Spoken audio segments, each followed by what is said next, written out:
I thought that I would read to you a portion of my aunt's 8-page article, which was mostly about my mother, which surprised me. But with what I couldn't do the book. And this is the part that was extremely difficult for me to read. I couldn't believe it. It was like I'm reading it, imagining my little mom, so small, and how small she must have been at 5, having to endure what she did.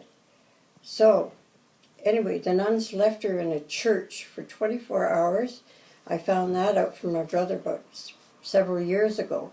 Why would they leave her all alone in a church? And what are they doing with a slave man coming to pick her up there? Well, the child arrived at a home near Marassa of a man named Martinez, a cruel, sadistic, evil man.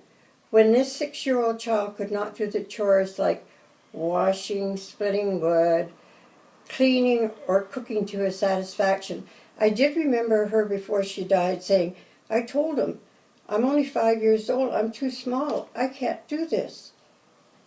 That was a surprise, because I never knew much about all this.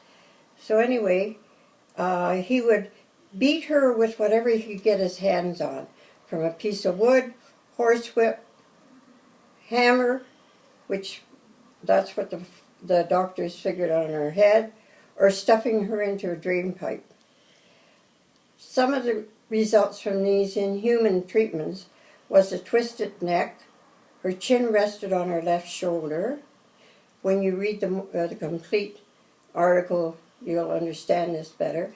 A broken pelvis, an indented hip joint, which that's all I ever saw was a dented hip kicked by a pointed boot, which would be the Spanish boot.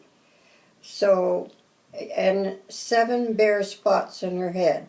I would assume this definitely had to be the hammer caused by all his blows. What amazes me after I read this, it took me months to get over the shock, that it only took the doctors in Lima 2 years to get her walking again.